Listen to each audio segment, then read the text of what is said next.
নমস্কাৰ।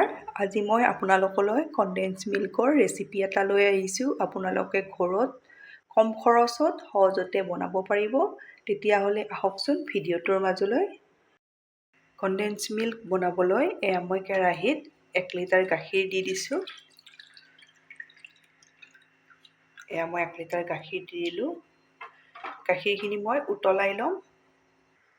গাখীৰ উতলিছে, দেখিছেনে? এইদৰে মই লৰাই দিলোঁ। এতিয়া মই ইয়াতে 1 কাপ চেনি দি দিম।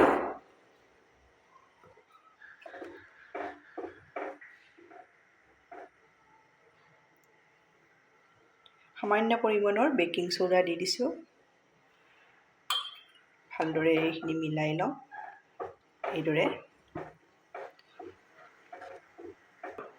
এইদৰে মই লৰাই থাকিম। এই ছাইডৰবোৰ এইদৰে লৰাই থাকিব লাগিব। এইদৰে গুচাই থাকিব লাগিব, তলত যাতে লাগি নধৰে। এইদৰে মই ছাইডৰবোৰ গুচাই এইদৰে কেৰাহীখনত লৰাই থাকিম। আপোনালোকে মোৰ ভিডিঅ' চাই ভাল পালে লাইক, কমেণ্ট আৰু ছাবস্ক্ৰাইব কৰি দিব। ফেমিলিৰ লগত শ্বেয়াৰ কৰিব। মই হাই ফ্লেমত এইদৰে উতলাই আছোঁ।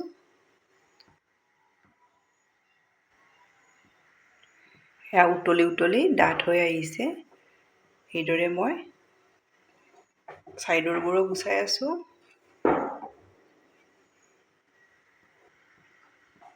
মোৰ গাখীৰ উতলি দেখিছেনে? আধা হৈছে আৰু অলপ এইদৰে উতলাব লাগিব। মোৰ উতলি ডাঠ হৈ আহিছে। দেখিছেনে? এইটো জোখত ৰখাব লাগিব। এইখিনি ঠাণ্ডা হ'লে আৰু অলপ ডাঠ হ'ব। 1 লিটাৰ গাখীৰৰ মই এইদৰে উতলাই 3 ভাগৰ এভাগ কৰি লৈছোঁ।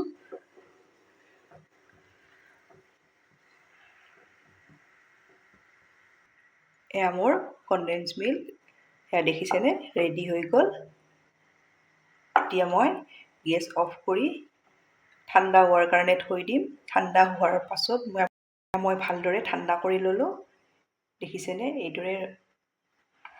এইটো জোখত ৰখাব লাগিব। এতিয়া মই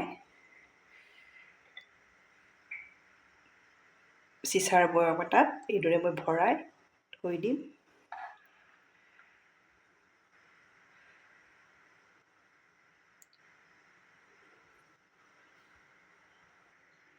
মোৰ কনডেন্স মিল্ক ৰেডি হৈ গ'ল। এইদৰে বনাই আমি কম খৰচত মিঠাই ঘৰতে বনাব পাৰিম। আপোনালোকে ভালদৰে ষ্ট'ৰ কৰি এইদৰে থ'ব পাৰিব। আপোনালোকে বনাই চাই কেনে পায় কমেণ্টত জনাব। ধন্যবাদ ভিডিঅ'টো শেষলৈ চোৱাৰ বাবে।